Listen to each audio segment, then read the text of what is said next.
Halo, assalamualaikum. Bertemu kembali sama aku, Miss Suci. Di video kali ini, Miss Suci akan membahas tentang novel lagi, teman-teman, dengan judul Calon Istri Pilihan Hati by Kristi Nuha. Jangan lupa di like, di komen, and di subscribe serta di share ke sosial media yang kalian punya. Jangan di skip ya. Tambah seru loh ceritanya Adisti sama Jayan. Kita masuk ke bab 16.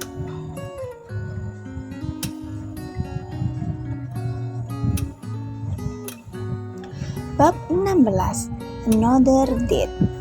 Kamu pulang saja, Dis. Anggun mengangsurkan segelas teh hangat yang diminta dari panitia English Camp. Kamu masuk angin kayaknya. Adisti memang merasakan udara Kaliurang yang notabene lebih dingin dibandingkan daerah kota Yogyakarta. Menusuk kulitnya hingga menembus kulit lengan panjang yang ia kenakan.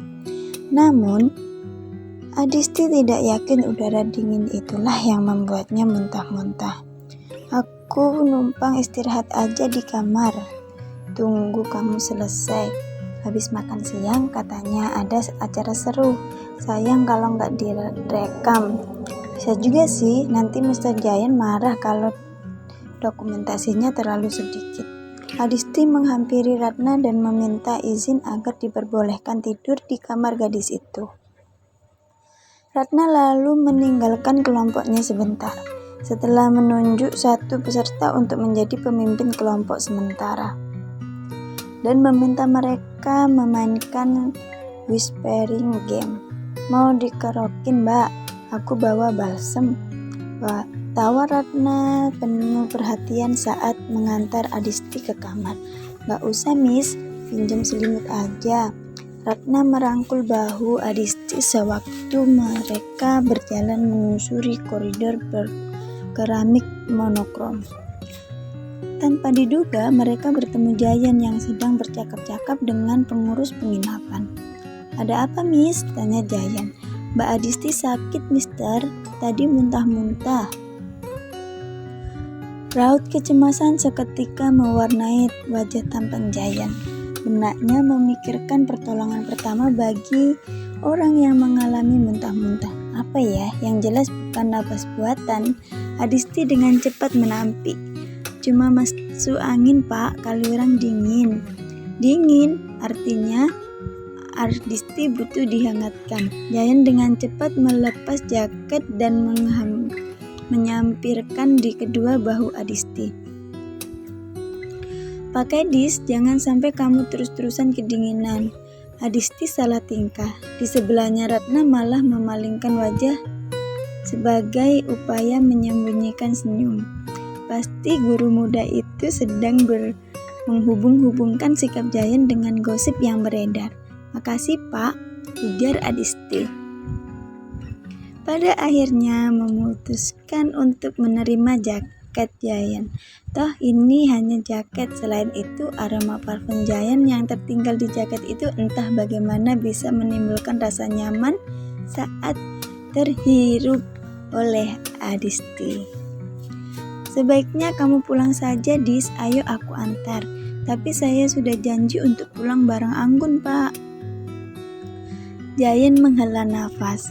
Betapa berbedanya Adisti kini. Adisti yang Jayan kenal di Bali pasti tidak akan menolak tawarannya terus-menerus. Nanti aku saja yang bilang ke Mbak Anggun kalau Mbak Adisti sudah pulang dengan Mr. Jayan. Timpal Ratna cepat-cepat. Thank you, Miss, ucap Jayan pada Ratna. Ayo, Dis, semakin cepat kamu sampai rumah, semakin cepat kamu beristirahat. Adisti akhirnya menyerah. Ucapan Jayan memang benar. Akan lebih nyaman jika ia beristirahat di rumahnya sendiri. Dengan kepala tertunduk, Adisti mengikuti langkah Jayan menuju tempat parkir. Sikap Jayan yang menggunakan bahasa non-formal padanya pasti sudah dinotis. Ratna mustahil rasanya mengharapkan gosip tentang mereka berbeda.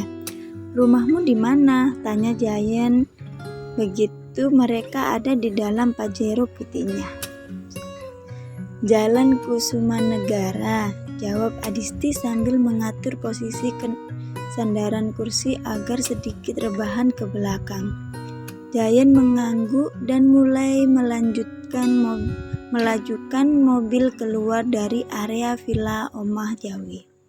Pandangannya teliti mengamati jalanan, tetapi gerakan Adisti menekan perut tetap tertangkap ekor mata Jayan. "Perutmu sakit? Mulas? Diare?" "Enggak, ini udah dekat tanggal aku biasa mens. Bulan lalu kamu juga nyeri haid sampai kesakitan kan? Kamu yakin itu normal? Cewek emang ginian. Gak usah terlalu parno karena mereka hanya berdua." Adisti secara otomatis menyapa Jayan dengan nama.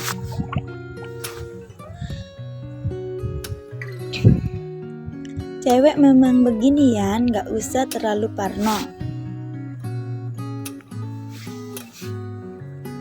Cewek emang ginian, gak usah terlalu parno. Karena mereka hanya berdua, Adisti secara otomatis menyapa Jayan dengan nama. Adisti memutuskan untuk memejamkan mata. Tak peduli dirinya sungguh-sungguh bisa tidur atau tidak. Yang terpenting percakapan dengan Jayan berhenti. Jayan melirik tubuh Adisti yang terbungkus jaketnya. Ia tahu wanita itu tidak tidur. Lagi-lagi Adisti hanya sedang menghindarinya. Pikirnya geram, namun mengingat Adisti sedang sakit, Jayan membiarkan Adisti terus memejamkan mata dan melalui perjalanan dalam hening. Ketika mobilnya sudah memasuki kawasan Jalan Timoho, 50 menit kemudian, barulah Jayan bersuara lagi. "Aku tahu kamu gak tidur, Dis. Jadi buka matamu dan kasih ancar-ancar ke rumahmu." Adisti kontan membuka mata. Pipinya yang pucat terasa memanas. "Nanti ada Simple Bakery di kiri jalan. Itu rumahku." "Keluargamu punya usaha toko roti?" "Iya, ibu suka bikin roti dan kue." Jayan mencatat dalam hati untuk menggunakan jasa roti milik keluarga Adisti jika PM mengadakan rapat atau acara lainnya. Kalau perlu, Jayan akan mempromosikan bakery tersebut pada ibunya. Hitung-hitung sebagai upaya mengenalkan keluarganya dengan keluarga Adisti. "Kalau ayahmu?" "Bapak bekerja di Dishub." "Saudara?" "Ada Mbak Yu, tapi sudah menikah dan ikut suami ke Pontianak." "Kenapa sih, Yan?" Aku jadi merasa sedang diinterogasi. Kening Adisti menyerit sewaktu rasa sakitnya menusuk lagi.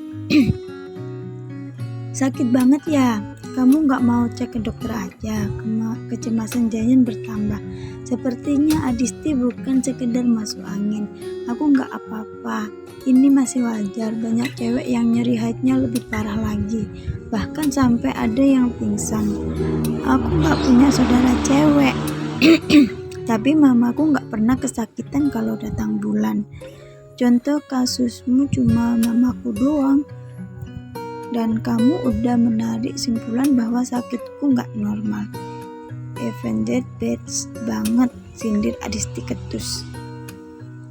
"Mantanku juga dulu gak pernah nyeri haid." Sedikit setelah mengucapkannya, Jayan baru sadar ia melakukan kesalahan. Tidak ada gebetan yang suka jika nama mantan disebut-sebut. "Oh, pasti mantanmu banyak banget ya? Sampai memenuhi syarat untuk jadi sampel penelitian.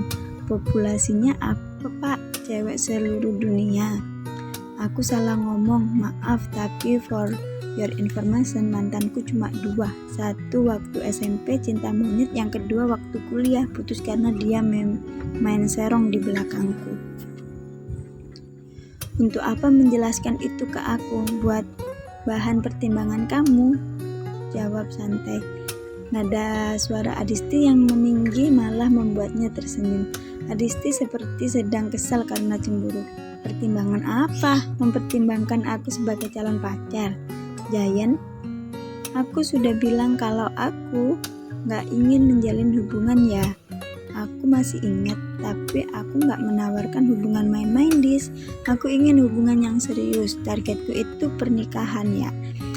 Yan, kamu gila atau gimana? Ditembak jadi pacar aja sudah membuat Adisti terkejut, apalagi diminta jadi istri. Adisti shock, terlebih lagi mengingat kondisinya. Apa ia layak menjadi pendamping sang bos milik Prem English? Mamaku udah kasih restu setelah ketemu kamu di Yayasan Asa tempo hari. Apa? Adisti mendadak merasa mual lagi. Please Dis, kita coba dulu jalan kencan. Centan berapa kak? Please Dis, kita coba dulu jalan kencan. Please Dis, kita coba dulu jalan kencan beberapa kali. Kenali aku lebih dekat, kita dulu cocok saat dibalikan. Oke teman-teman, itu bab ke-16 dari cerita Adisti dan Giant. Oke, jangan lupa di like, di komen, and di subscribe, serta di share ke seluruh sosial media yang kalian punya. Jangan bosan-bosan ya dengan ceritanya teman. Assalamualaikum.